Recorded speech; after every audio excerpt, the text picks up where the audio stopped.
बिस्मिल्लाहिर्रहमानिर्रहीम। अस्सलाम वालेकुम नाजरीन, मैं सैयद इब्रार अबुल हसन हूँ और आप देख रहे हैं यूसीपी टीवी। नाजरीन, कहा जाता है कि किसी भी बीमारी के मुतल्लिक आगही या उसका शऊर उस बीमारी का आधा इलाज हुआ करता है। आज के इस प्रोग्राम में हम बात करने जा रहे हैं HIV एड्स के मुतल्लिक और उसकी आगाही के मुतल्लिक।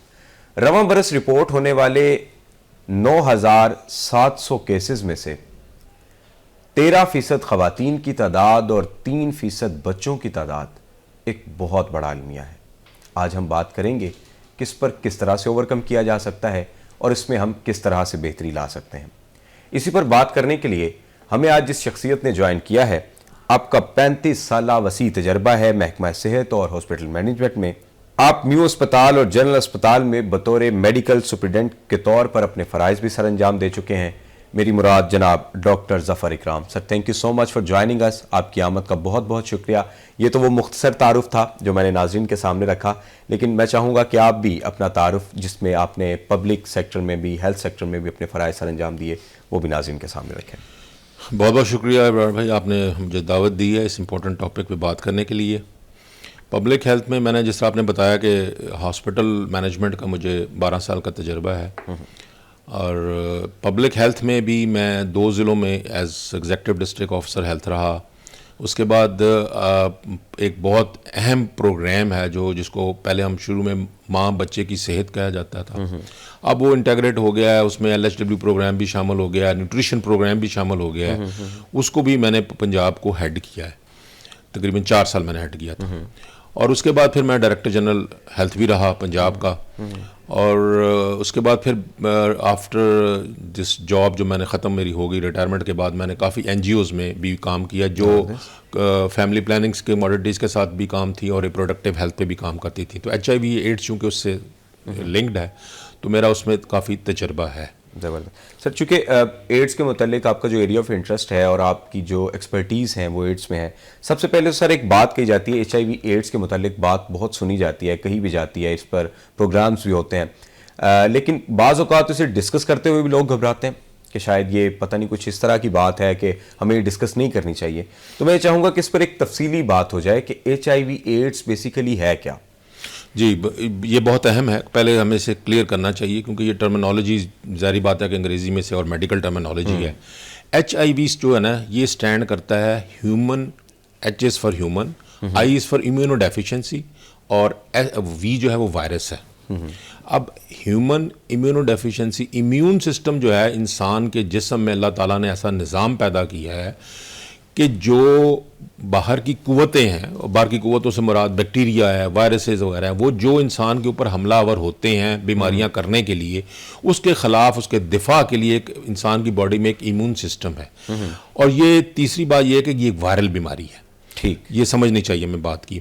ये ऐसा वायरस है जो हमारे इम्यून सिस्टम पर अटैक करता है और हमारे इम्यून सिस्टम जो दिफाई कुव्वत है उसको ये डैमेज करता है। सो इंसान जो ये जिसके अंदर ये वायरस पलता है और वो उसको इम्यून डिफिशिएंसी जो हो जाती है, जिसकी वजह से इम्यून सिस्टम नाकारा कर देता है, उसकी वजह से वो हमारा जो कुव्वत मुदाफ़ियत है वो ख़त्म हो जाती है, जिसकी वजह से ये मरीज़ जो है उसमें ये इस यूँ समझ लें कि आप इसको कोई भी बीमारी इसको काबू कर सकती है। ठीक है ना, क्योंकि हमारा दिफाई सिस्टम ही खत्म हो गया। ठीक है ना। अच्छा, अब अगली बात है, ये इसकी जो सेकंड पार्ट है एड्स का नाम है वो दैट इज एक्वायर्ड, क्योंकि ये आप किसी से एक्वायर करते हो, बिल्कुल सही, खुद नेचुरल नहीं है, एक्वायर्ड है।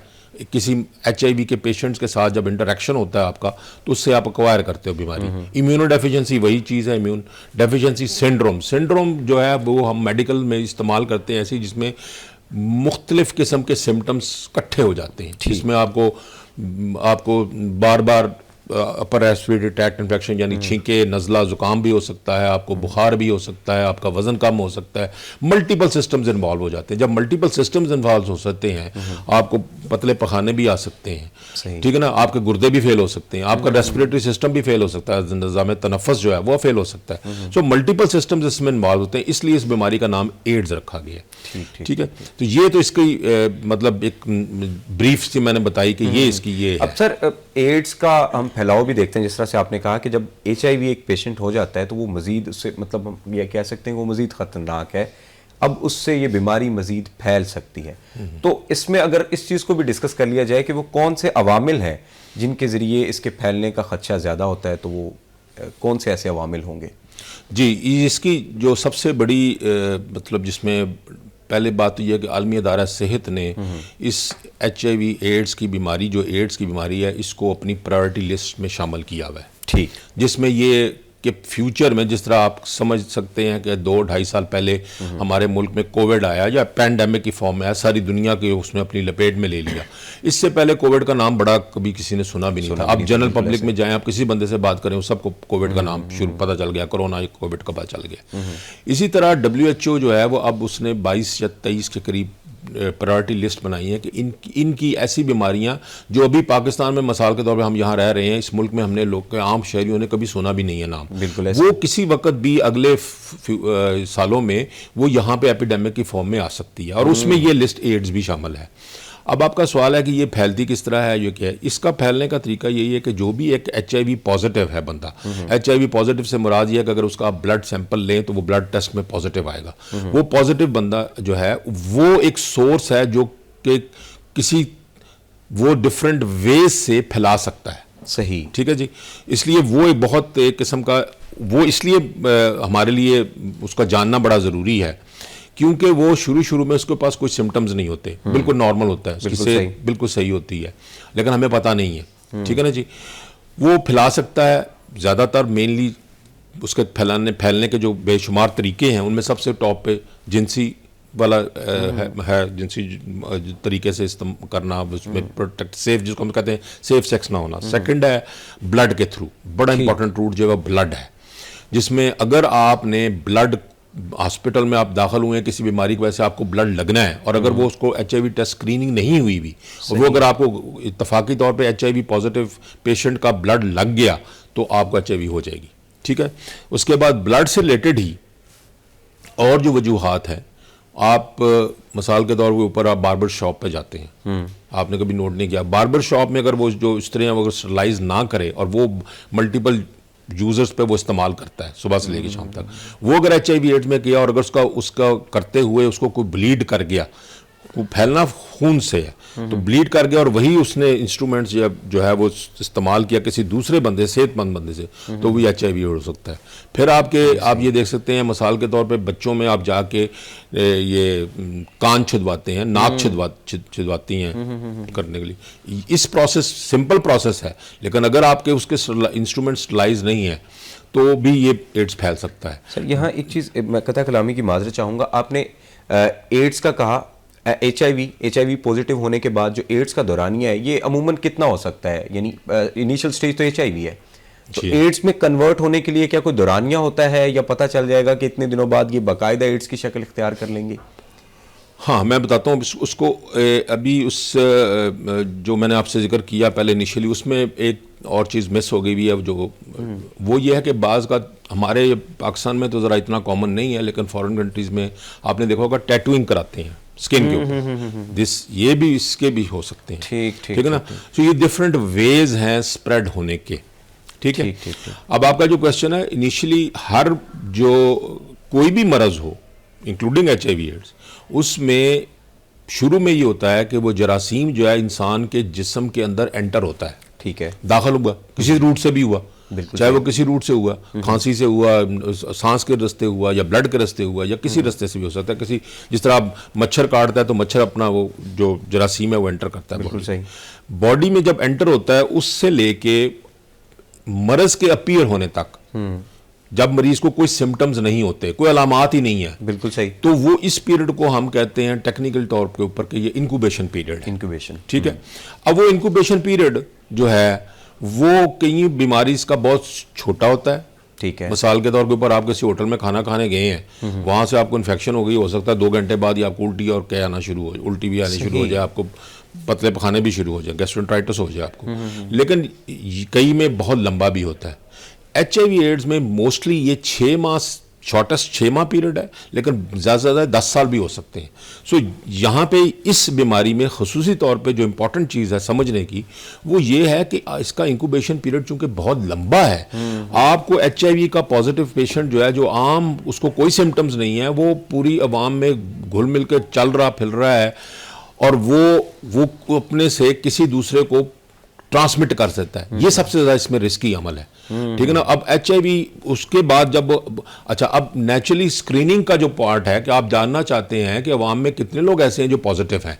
अनफॉर्चुनेटली स्क्रीनिंग का चूंकि टेस्ट है वो एक बाकायदा ब्लड का, वो आप जनरल पब्लिक पे सारे लोगों को तो नहीं कर सकते, तो हम कोई पॉकेट्स ढूंढते हैं जहां पे ये HIV पॉजिटिव्स के चांसेस ज़्यादा हैं सही अवाम में। ऐसे पॉकेट्स ढूंढने पड़ते हैं, और वहाँ पे हमें 100% फिर स्क्रीनिंग करनी पड़ती है ताकि हमें ज़्यादा पॉजिटिव वहाँ से मिलें, और फिर उनको बाकायदा आगे हम उनके इलाज के अमल की तरफ जाएं। सर, ये तो जिस तरह से आपने अलार्मिंग सिचुएशन बता दी, और आप ये भी बता रहे हैं कि WHO ने इसे अपनी लिस्ट उस प्रायोरिटी लिस्ट में शामिल कर लिया है कि जिस पर वर्किंग होनी चाहिए, तो आपने चूँकि इनमें सर्व किया, पब्लिक हेल्थ सेक्टर में, प्राइवेट हेल्थ सेक्टर में आपने सर्व किया हुआ है, तो आपने इन सारी चीज़ों का बड़ा करीब से मुशाहिदा किया होगा। तो क्या गवर्नमेंट ऑफ द पाकिस्तान की तरफ से भी कोई ऐसे इनिशिएटिव लिए गए कि जो इसमें बड़ा अहम किरदार अदा कर सकते हैं? हाँ, मैं गवर्नमेंट की इनिशिएटिव्स पे जाने से पहले मैं आपको एक चीज़ और बताना चाहता हूँ कि जो हमारे स्टैटिस्टिक्स हैं इस वक्त, जी, वो ये शो करते हैं कि इस वक्त पाकिस्तान में तकरीबन 2.25 लाख HIV पॉजिटिव लोग हैं, ठीक है। दैट मीन्स कि वो लोग हैं, और वो हमें जो यूँ समझ लें कि रजिस्टर भी हो चुके हैं HIV पॉजिटिव। अब गवर्नमेंट ने इसमें इनिशिएटिव जो लिए हैं, पहली तो बात यह है कि शुरू में जब आपको पता है कि 1980s में ये जो सबसे पहले डायग्नोज हुआ था ये केस अफ्रीका में, तो ये हुआ था। उसके बाद हमने कोई उस तरह इमीडिएटली रिएक्ट ना किया। ठीक। HIV एड्स का जो प्रोग्राम लॉन्च किया है गवर्नमेंट ऑफ पाकिस्तान ने, वो 1998 में किया है, ठीक, 1998 में किया, ठीक है। तो अब उसको तमाम सूबों में ये प्रोग्राम चल रहा है, ठीक है।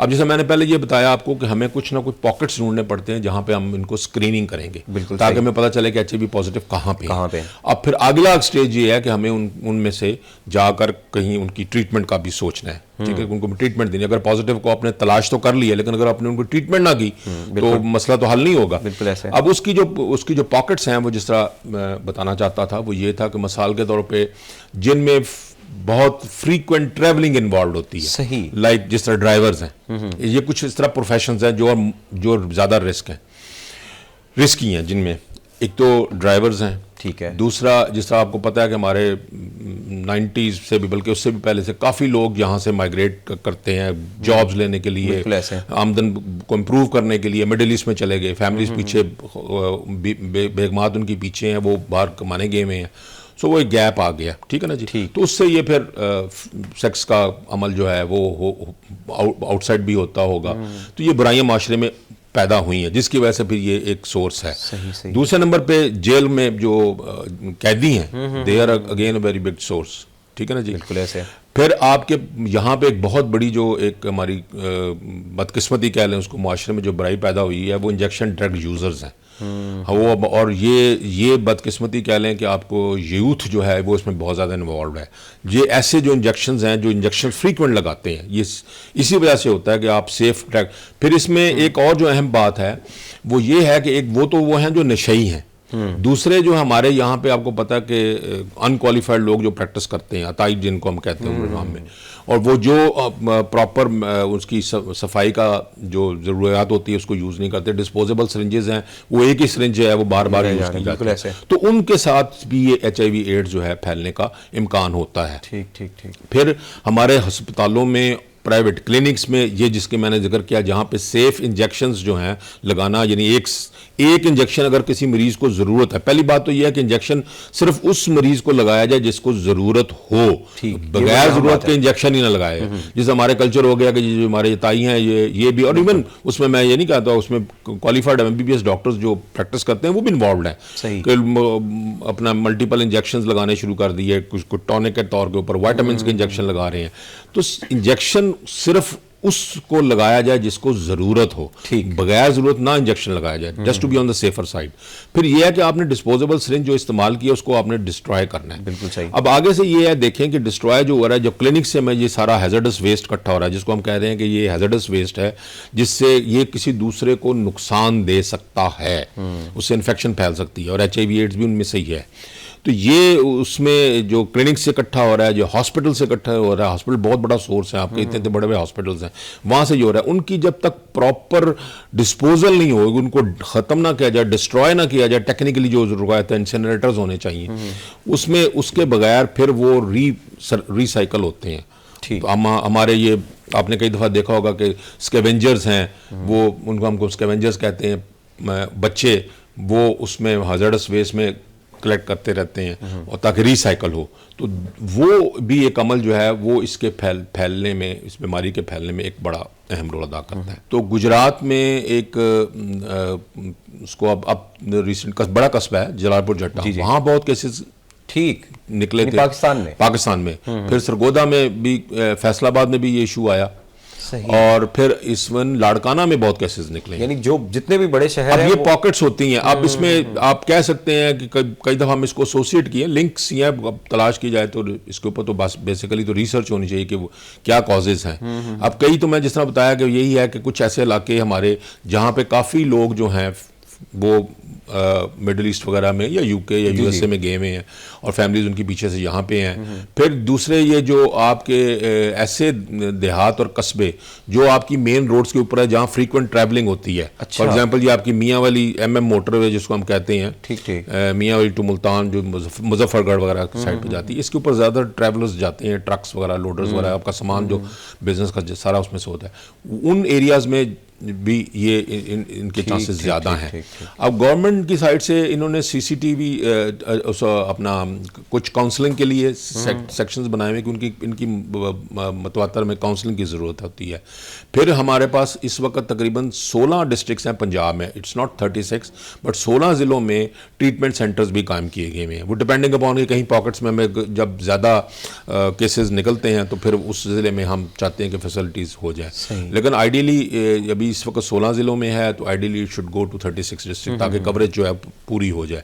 जिस तरह हम फील कर रहे हैं कि ये बीमारी भी चांसेस फैलने के हैं, क्योंकि हम उसकी रोकने की तरफ उस तरह तवज्जो नहीं दी जा रही।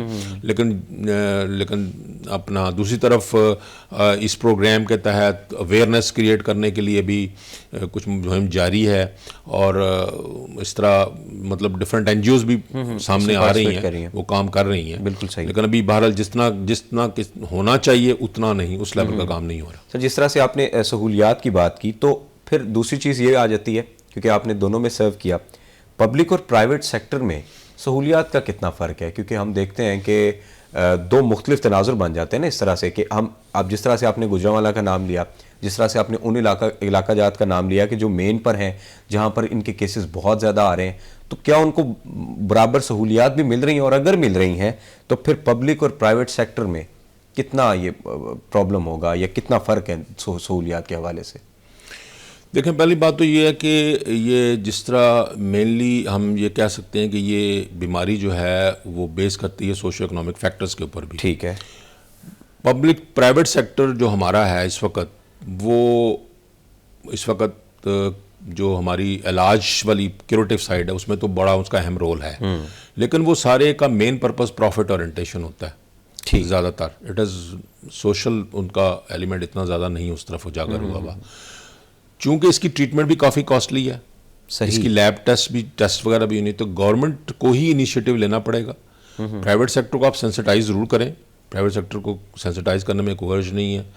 और अगर कोई हम जो ज़िलों में अगर अभी गवर्नमेंट नहीं गई वहाँ पे अगर कोई पब्लिक प्राइवेट पार्टनरशिप के तौर पे ऊपर कोई इस तरह के सेंटर्स डेवलप किए जाएं तो we should go for that. ठीक है ना, क्योंकि ट्रीटमेंट को इस वक्त गवर्नमेंट के पॉइंट ऑफ व्यू से टेस्ट जो हैं वो मरीज़ के फ्री हो रहे हैं, उसका इलाज भी फ्री हो रहा है। लेकिन ये बीमारी ऐसी है कि एक तो इसकी ड्यूरेशन चूँकि लंबी है, दूसरा इसके साथ एक और जो प्रॉब्लम है वो ये है कि इसकी जो ट्रीटमेंट है वो भी खासी कॉस्टली होने के बाद, एक तो ये है कि वो कॉस्टली बहुत ज़्यादा है, दूसरी ये है कि उन ड्रग्स के साथ ये भी है कि वो रेजिस्टेंट हो जाती हैं पेशेंट्स, और फिर उनका इलाज लंबा भी हो जाता है। ठीक। और दूसरा ये है कि उसको मल्टीपल ड्रग्स देनी पड़ती हैं, उनके कुछ साइड इफ़ेक्ट्स भी हैं।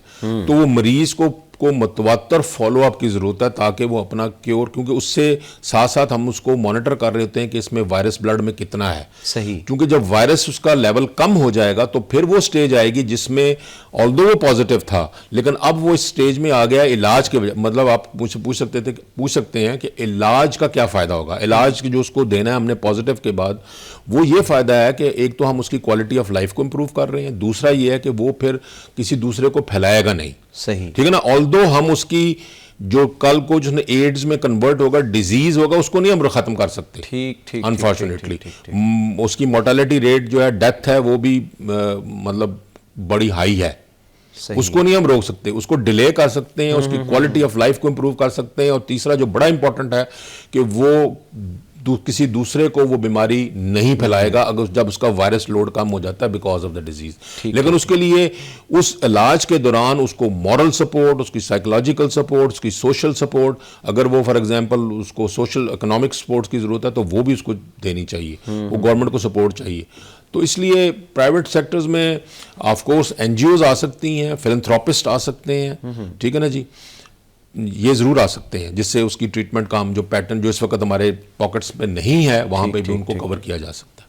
और सर ये तो आपने बता दिया कि इसका इलाज बहुत कॉस्टली है जिस तरह से आप बता रहे हैं, फिर इसका ये कि जड़ से खात्मा, इसको जड़ से ख़त्म करना भी इंतहाई मुश्किल है।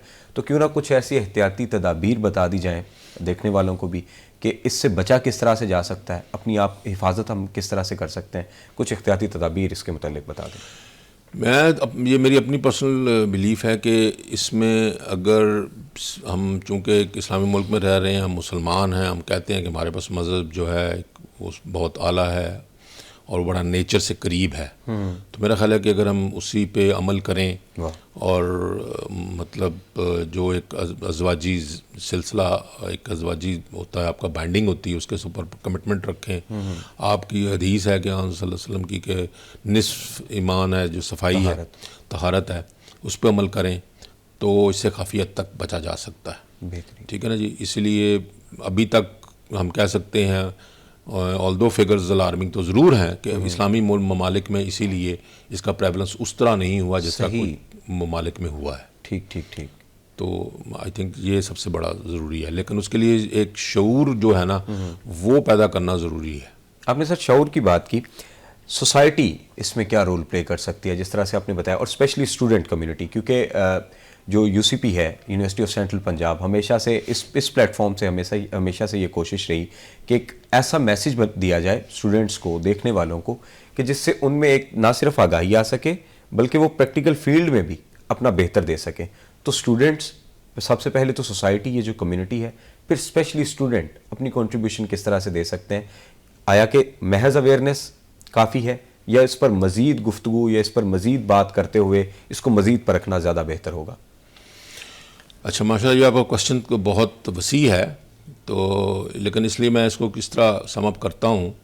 पहली बात तो ये है कि बदकिस्मती कह लें कि इस बीमारी के साथ एक जो हमारे एक बहुत बड़ा टैबू है कि लोग इसको इमीडिएटली अगर को पता चले कि ये HIV पॉजिटिव है तो उसको समझ लग पड़ते हैं कि इसको ज़रूर कोई ना कोई जिनसी अमल से ही हुआ होगा। ये ज़रूरी नहीं है, जैसा मैंने पहले भी बता दिया कि आपको ये ब्लड ट्रांसफ्यूजन से भी हो सकता है, आपको उस बार्बर शॉप से भी हो सकता है, आपको डिफरेंट मैंने तरीके बताए उनसे भी हो सकता है, ज़रूरी नहीं है कि ये उससे ही हो। दूसरा ये है कि ये मतलब अब वो एक बीमार है तो हमारे मतलब उसकी केयर करना, उसको ये कंसिडर करना कि वो एक बिल्कुल मतलब उसको बिल्कुल आइसोलेट कर देना, ये उसका हल नहीं है, बिकॉज वो बिल्कुल साइकोलॉजिकल उस डिप्रेशन में चले जाते हैं ऐसे मरीज़ जब आप उनको आइसोलेट कर देते हैं, बिल्कुल ऐसे। तो इसलिए आपने उसको जो उनका बताए हुए तरीके हैं उसी से स्प्रेड होना है। इस तरह आप कोई मरीज अगर HIV पॉजिटिव आया तो उसको हाथ मिलाएं, हग कर रहे हैं, इससे HIV एड्स नहीं फैलेगा, इससे नहीं फैलेगा, ठीक है ना, उसे नफरत करने से नहीं फैलेगा। ये नहीं है कि आप उसके खाने के बर्तन ही अलग कर दें, ठीक है ना, आप इसको आइसोलेट जब कर दें तो वो ये हमारे मुआशरे में है। और ये हमारी अगर आप उस तरह देखें पीछे हिस्ट्री में भी देखें तो ये और बीमारियों के साथ भी था। टीबी की मरीज जो है वो उनके साथ जब भी किसी को पता चलता था कि टीबी का मर्ज हो गया है तो वो चूँकि जी गरीब का मर्ज है ये तो एक होता था ना। हमारे डॉक्टर्स भी जो तालीम हासिल करते थे तो वो भी टीबी की स्पेशलाइजेशन को इतनी प्रायोरिटी नहीं दिया करते थे। अब आहिस्ता आहिस्ता ये चीज़ें जो है ना बिहेवियर चेंज जो होता है इसको टाइम लगता है आहिस्ता आहिस्ता, और इसके लिए सबसे होता है कि आप शऊर पैदा करें, आप लोगों से कम्युनिकेट करें ताकि उनको क्लैरिटी हो। अब आप चूँकि अगला जो पार्ट आपका क्वेश्चन था वो ये था कि यूसीपी के पॉइंट ऑफ व्यू से, बिकॉज आपके पास एक यंगर लॉट आ रही है और ये हमारी पॉपुलेशन का भी एक बहुत वसी एरिया हो गया है, तो इनको अवेयरनेस करना, और ये बड़ा है कि अब चूँकि विद द टाइम जैसे जैसे गुजर रहा है टेक्नोलॉजी बहुत एडवांस हो गई है, इनको शऊर देना बड़ा ज़रूरी है। ठीक है ना। इसमें इस एज ग्रुप में जो एक बड़ी बदकिस्मती से हमारे एजुकेशन इंस्टीट्यूशंस में स्पेशली जो हॉस्टल्स हैं जिसमें ये एक बड़ी डेन साबित हो रहे हैं कि इंजेक्शन ड्रग यूज़र्स के। ठीक। अभी रिसेंटली अभी हमारे जो एक डिप्लोमा कोर्स लॉन्च किया था हमने, उसमें एक डॉक्टर साहबा ने रिसर्च भी की है, उसमें भी उसने आईडी यूज़ कई पेपर किया इंजेक्शन ड्रग यूज़र्स के, और मैं नाम तो हम जान नहीं ले सकता, वो लीडिंग यूनिवर्सिटीज़ की लाहौर की 2 उसने उस पर ऊपर रिसर्च किया, और वो जो उसकी फाइंडिंग्स आई थी वो बड़ी अलार्मिंग थी। ठीक है ना जी। तो बदकिस्मती कह लें कि हॉस्टल में जो आके स्टूडेंट्स रहते हैं या रहती हैं वो मजबूरी के तहत रहती हैं, लेकिन उनमें ये चीज़ें बहुत फैलती जा रही हैं। तो ये फ्रीक्वेंटली जब वो इंजेक्टेबल यूज़र्स यूज़ करते हैं, सिरिंजेस को बार बार करना, इस्तेमाल करना, और चूँकि उनकी अपनी थिंकिंग प्रोसेस जो है वो तो डिस्टर्ब हो गया होता है, तो इसलिए वो ये इसमें इन्वॉल्व हो जाते हैं और फिर वो इस तरह की बीमारियों में इन्वॉल्वमेंट हो जाती है। सर, प्रोग्राम अपने इख्तितामी मराहिल की तरफ है।